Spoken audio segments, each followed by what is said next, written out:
സ്വലാത്തുൽ ഹാജ, ആവശ്യ നിർവഹണത്തിന് വേണ്ടിയിട്ടുള്ള നിസ്കാരം. ആ നിസ്കാരം നമ്മുടെ ശാഫിഈ മദ്ഹബിൽ സുന്നത്ത് തന്നെ, അത് നമുക്ക് നിസ്കരിക്കാം. പക്ഷേ നിസ്കാരം കഴിഞ്ഞതിന് ശേഷം ഒരു പ്രത്യേകമായൊരു സുജൂദ് ചെയ്യുക, അത് തനിച്ച ഹറാമാണ്. ആ നമസ്കാരം പൂർത്തീകരിച്ചതിന് ശേഷം ഒരു സുജൂദ് ചെയ്യുക. ആ സുജൂദിൽ റബ്ബന ആതിനാ ഫിദ്ദുനിയ ഹസന വഫിൽ ആഖിറതി ഹസനതൻ വഖിനാ അദാബന്നാർ എന്ന അതിന് ശേഷം പറയുന്നൊരു സുജൂദ്, ആ സുജൂദ് തിന്മയാണ്. ഞാൻ വെറുതെ പറയുന്നതല്ല. മഹാനായ സൈനുദ്ദീൻ മഖ്ദൂം റളിയല്ലാഹു തആല അൻഹു അവിടെ നിന്ന് പഠിപ്പിച്ച ലോക പ്രശസ്തമായ ഫത്ഹുൽ മുഈൻ, അവിടെ നിന്ന് പറയുന്നത് കാണാം, വലാ യഹില്ലു, ഹലാലല്ല അഥവാ ഹറാമാണ്, അത്തഖറുബു ഇലല്ലാഹി, അല്ലാഹുവിലേക്ക് അടുക്കുക ഹറാമാണ്. എങ്ങനെ അടുക്കുക? ബിസ്സജദത്തിൻ, സുജൂദ് ചെയ്തിട്ട്. സുജൂദ് മാത്രമേ ഉള്ളൂ, നിസ്കാരമല്ല.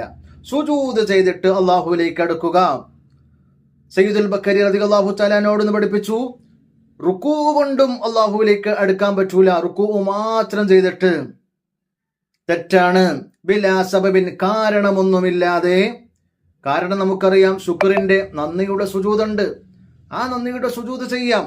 അതുപോലെ പരിശുദ്ധമായ ഖുർആൻ ഓതുമ്പം അത് കേൾക്കുമ്പോഴൊക്കെ തിലാവത്തിന്റെ സുജൂദുണ്ട്, അതും ചെയ്യാം.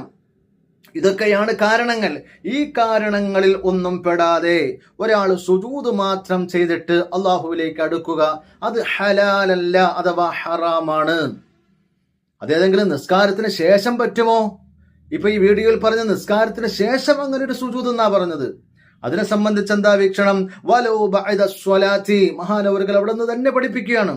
വലൗ ബഅദ സ്വലാത്തി, ഏതെങ്കിലും നിസ്കാരങ്ങൾക്ക് ശേഷം ഒരു സുജൂദ്, പ്രത്യേകമായൊരു സുജൂദ്, തെറ്റാണ്, തിന്മയാണ്. ആ നമസ്കാരം പൂർത്തീകരിച്ചതിന് ശേഷം ഒരു സുജൂദ് ചെയ്യുക. ആ സുജൂദിൽ റബ്ബന ആതിനാ ഫിദ്ദുനിയ ഹസന വഫിൽ ആഖിറതി ഹസനതൻ വഖിനാ അദാബന്നാർ എന്ന